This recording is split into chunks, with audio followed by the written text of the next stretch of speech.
Friends, welcome to our channel sharp pen maths. आज हम लोग देखेंगे ये कॉम्प्लेक्स एनालिसिस का क्वेश्चन जो कि CSIR नेट दिसंबर 2024 में पूछा गया है। आपको ये जनरल पेपर में नहीं मिलेगा, ये असम वाले पेपर में पूछा गया था और इम्पॉर्टेंट इसलिए कहीं ना कहीं ऐसा फॉर्म दिख रहा है तो लोगों को थोड़ा सा दिक्कत हो रहा होगा सॉल्व करने में। तो ये पार्ट सी का क्वेश्चन है। क्वेश्चन पढ़ते हैं। Let f C-0 to C be a non zero holomorphic function. Non zero holomorphic function है और ये कंडीशन को सेटिस्फाई कर रहा है। Mod of f z less equal mod of z to the power 5/2 and this z belongs to C-0 which of the following statements are true. तो ऐसा अगर कोई है फंक्शन तो जीरो पे डिफाइन नहीं किया गया ना फंक्शन, तो जीरो डोमेन का बाहर का पॉइंट है। Zero can be limit point of the domain and zero can be singular point. तो पूछा गया है कि g f has a pole at z equal to zero, f has a essential singularity at z equal to zero. There is an entire function g such that f is equal to z on C-0। एक entire function मिलेगा जो कि C-0 domain पे दोनों बराबर होंगे, f और g, और f is a polynomial of degree at most 2। तो डिग्री के बारे में पूछा गया कि f का पॉलिनोमियल होगा, एक पॉलिनोमियल होगा f और साथ में इसकी डिग्री 2 होगी। ठीक है, तो इस क्वेश्चन को हम लोग क्या कर सकते हैं, एक्सटेंडेड लिवली से ये ऑप्शन बता सकते हैं। एक्सटेंडेड लिवली एग्जैक्ट फॉर्म तो है नहीं, बट उसमें ये गारंटी देता है कि एफ का डिग्री इतना होगा। तो कहीं ना कहीं ये ऑप्शन उसी वे से आएगा, एग्जैक्ट फॉर्म में लाने की कोशिश करेंगे। तो सबसे पहले क्या करते हैं, तो z इक्वल टू 0 पे फाइंड आउट करने की कोशिश करते हैं कि f का क्या कंडीशन है, f के पास क्या ये है सिंगुलरिटी है कि नहीं है। अगर नहीं होगा तो f तो इंटायर हो जाएगा, इंटायर हो जाएगा तभी ये हम लोग लगा सकते हैं क्या, स्टैंडर्ड लिवली थ्योरम। क्योंकि स्टैंडर्ड लिवली थ्योरम का स्टेटमेंट मैं अभी बताऊंगा, जैसा बताया था कि इस टॉपिक से क्वेश्चन आ रहे हैं। तो मान लेते हैं कोई एक फंक्शन ले लेते हैं, h is equal to z into f z. ठीक है, तो ये अगर फंक्शन है, ठीक है, तो इसको हम लोग ले लेते हैं C-0 पे जेड, एज जेड ही फंक्शन लेते हैं C-0 पे। तो जेड इज इक्वल टू 0 पे ये फंक्शन क्या होगा ना, ये फंक्शन ले लेते हैं।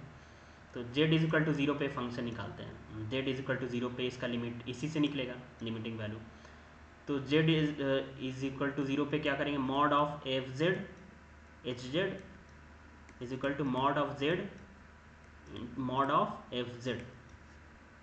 चूँकि मॉड ऑफ एफ जेड का एक कंडीशन दिया हुआ है, तो मॉड ऑफ जेड से मल्टीप्लाई करेंगे तो क्या हो जाएगा, mod of z 7/2 plus mod of z 1/2। तो जेड इज इक्वल टू 0 पे एच जीरो क्या आ गया हमारे पास, लेस इक्वल 0 आ जाएगा। और चूँकि मॉडलस का वैल्यू लेस इक्वल टू 0 है, इसका मतलब क्या होगा, h of 0 is equal to 0। तो एच फंक्शन जो ये था, ठीक है, तो हम ऐसे फंक्शन डिफाइन कर सकते हैं, h z is equal to z into f z C-0 पे और 0 पे 0, जेड इज इक्वल टू 0 पे। ठीक है, तो कहीं ना कहीं ये फंक्शन क्या होगा, इंटायर हो जाएगा, है ना, क्योंकि 0 पे इसकी वैल्यू 0 आ रही है, जेड एफ जेड की वैल्यू जेड टेंस टू 0 पे इसकी वैल्यू 0 आ रही है यहाँ से, और 0 पे 0 है। तो ये फंक्शन क्या हो गया, इंटायर फंक्शन हो गया। कौन सा फंक्शन है, h z function entire function हो गया। सो एंड साथ में h zero is equal to 0 हो गया, क्योंकि C-0 पे तो एफ जेड अगर होलोमॉर्फिक है तो जेड इंटू एफ जेड भी होलोमॉर्फिक होगा C-0 पे। तो ये यानी एच जेड जो है C-0 पे तो होलोमॉर्फिक था ही और 0 पे भी होलोमॉर्फिक हो गया। ठीक है, आप चेक कर सकते हो, डिफरेंशिएबिलिटी या कंटिन्यूटी सब वेरीफाई कर रहा है, सर्टिफाई कर रहा है। तो एच इंटायर फंक्शन हो गया, साथ में h zero is equal to 0 हो गया। तो चूंकि एच इंटायर हो गया, h is entire and h0 is equal to 0, there exist g is an entire function। ऐसा मिलेगा, एक क्या मिलेगा, एक entire function g मिलेगा जिसके हेल्प से एच जेड का वैल्यू लिख सकते हैं, z इंटू जी जेड। लिख सकते हैं h z is equal to z into g z. इसलिए लिख रहे हैं क्योंकि जेड इजकल टू जीरो पे एच जीरो का वैल्यू जीरो है, तो जेड एक फैक्टर बाहर निकाल सकते हैं और जी जेड कहाँ पे इंटायर फंक्शन होगा। ठीक है, तो h z is equal to g z, h z is equal to z into g z, और h z is equal to है क्या, h z is equal to z into f z मान चुके हैं, तो z into f z is equal to z into g z, z से z g z cut गया तो यहाँ से क्या आ गया f z is equal to g z, और जी जेड कैसा फंक्शन है, जी जेड इंटायर फंक्शन, तो एफ इंटायर फंक्शन हो गया। ठीक है, तो f is equal to g c minus zero पे, तो ये आ गया सी माइनस जीरो पे एफ जो है, सी माइनस जीरो पे f is equal to g होगा, जहाँ पे एक जी एक इंटायर फंक्शन मिलेगा जिसके बराबर होगा, जी एक इंटायर फंक्शन मिलेगा जिसके बराबर एफ होगा एट सी माइनस जीरो पे। ठीक है, तो एक्चुअली सी माइनस जीरो पे एच जेड का value z into f z है, तो सी माइनस जीरो पे f is equal to zero होगा, और जहाँ पे हम लोग पता चल चुका है कि जी इंटायर है, तो एफ इंटायर होगा स्टिल नॉट कन्फर्म, जीरो पे क्या होगा नहीं पता है। फिर से बोल दूँ, सी माइनस जीरो पे एच जेड का value z into f z है, और एच जेड जो है जेड इंटू जी जेड है, कहाँ पे सी पे है, बट सी माइनस जीरो पे दोनों बराबर होगा क्योंकि ये भी एच जेड का वैल्यू है, ये भी एच जेड का वैल्यू है, तो इसका मतलब सी माइनस जीरो पे f z is equal to g z मिलेगा। There exist a entire function g such that f is equal to g on C minus zero, तो ये ऑप्शन क्या हो गया करेक्ट। अब पोल होगा क्या होगा ये सब भी पता करना है, तो हम इसके लिए क्या करते हैं, यहाँ से आप देख रहे होगे कि जेड इंटू, चलिए यहाँ पे करते हैं हम लोग, ये जेड इंटू एफ जेड का लिमिट निकालते हैं जेड टेंस टू जीरो पे, तो क्या आ रहा है, ये वैल्यू क्या आ रहा है, लेस इक्वल जीरो आ रहा है, अभी निकाल चुके हैं। इसका मतलब z f z is equal to zero आ रहा है ना, तो जेड इंटू एफ जेड और limit z tends to zero लेने पे जीरो आ रहा है, तो इसका मतलब क्या हो गया कि एफ जेड के पास ज़्यादा से ज़्यादा क्या हो सकता है, पोल हो सकता है, अदरवाइज तो z is equal to zero पे रिमूवल होगा।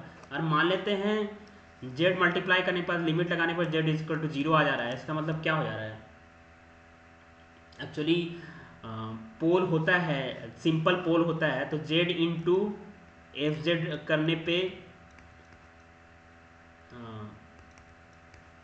नॉन जीरो आना चाहिए था ना, मान लेते हैं जीरो आ जा रहा है, इसका मतलब है कि रिमूवल सिंगुलरिटी होगा, बट अगर नहीं क्लियर है तो देख सकते हो, अगर अगर ज़्यादा से ज़्यादा पोल होगा क्योंकि जेड इजिकल टू जीरो पे जेड टेंस टू जीरो पे जेड एफ जेड जीरो आ रहा है, ये क्लियर हो रहा है ना कि जेड दो ऑर्डर का पोल है, तो z in square into f z करते हैं और limit z tends to zero करते हैं, z into f z limit लगा रहे हैं, तो इसका मतलब है जीरो आ रहा है, इसका मतलब सिंपल पोल हो सकता है, तो सिंपल पोल अगर हो रहा है तो एफ का लॉरेंट सीरीज एक्सपेंशन होगा, यानी a one by z f z is equal to होगा plus a naught plus a one z plus a two z square, इस तरह से चलेगा।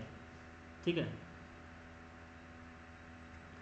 तो जेड मल्टीप्लाई करने पे इसकी वैल्यू क्या आ रही है, जीरो आ रही है, तो ए बराबर होगा a one plus a naught z, ये सारे जीरो हो जाएंगे, तो ए वन बराबर जीरो आ जा रहा है, ए वन बराबर जीरो, इसका मतलब एफ जेड में पोल वाला टर्म है ही नहीं, तो ए एफ को टेलर सीरीज एक्सपेंशन मिल गया पूरे होल कॉम्प्लेक्स प्लेन में, इसका मतलब एफ क्या हो गया, इंटायर हो गया। ठीक है, तो यहाँ से एफ इंटायर हो गया, और हम लोग क्या कर देंगे अब, एफ इंटायर हो गया, तो एफ इंटायर हो गया तो जेड के पास तो पोल तो नहीं होगा, रिमूवल सिंगुलरिटी है, वन गलत, थ्री भी गलत, तो टू हो गया सही, थ्री को चेक करते हैं, थ्री के लिए हम लोग क्या करते हैं, एफ हमारे पास इंटायर फंक्शन है ना, एफ इंटायर फंक्शन है, और mod of f z less equal z to the power five by two plus one by mod of z one by two है, तो लार्ज वैल्यू ऑफ जेड के लिए mod of f Z क्या आएगा, mod of f z less equal,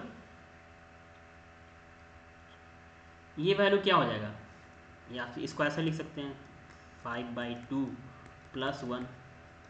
तो कहीं ना कहीं लार्ज वैल्यू ऑफ जेड के लिए इस फॉर्म में आ गया az⁴k + b। तो स्टैंडर्ड लिवलिस थ्योरम से क्या बोल पाएंगे, एफ जेड की डिग्री क्या क्या होगी। एक इंटायर फंक्शन है जो कि इसको सेटिस्फाई कर रहा है, तो एफ की डिग्री एटमोस्ट के होगा, बट ये 5/2 है पावर में, तो 5/2 का क्या ले लेंगे हम लोग, ग्रेटेस्ट इंटीजर ले लेंगे, तो ये क्या हो जाएगा 2। तो by standard Liouville's theorem f is entire function satisfying this condition, तो f has degree at most greatest integer of 5/2, उसके हेल्प से इसकी डिग्री एटमोस्ट क्या होगी 2 होगी। तो ये ऑप्शन क्या हो गया करेक्ट। दूसरे वे से भी इसको कैलकुलेट कर सकते हैं हम, ये जो हम लोग टेलर सीरीज एक्सपेंशन लिए थे ऐसे करके। सो आप ये फाइंड आउट करना कि एन लार्ज ले लेते हैं, एन लार्ज के लिए है ना मॉड ऑफ जेड, तो देखोगे कि ये जो है बाकी पावर z⁴ z⁴ आगे वाला टर्म सब जीरो हो जाएगा लार्ज लेंगे तो, ठीक है, तो डिग्री 2 ही बचेगा। ऐसे भी कर सकते हो, और स्टैंडर्ड लिवलिस थ्योरम लगा दिया क्योंकि ये पढ़ा है। और दूसरे वे से एक्सपेंशन से भी कर सकते हो, जनरल सीरीज इनफाइनाइट एक्सपेंशन है, तो देखोगे कि 3 के बाद वाला टर्म जो है फॉर लार्ज के लिए ये 0 हो जाएगा। ओके सो क्लियर, तो इसका आंसर क्या हो जाएगा 2 और 3। ठीक है, ओके, थैंक यू।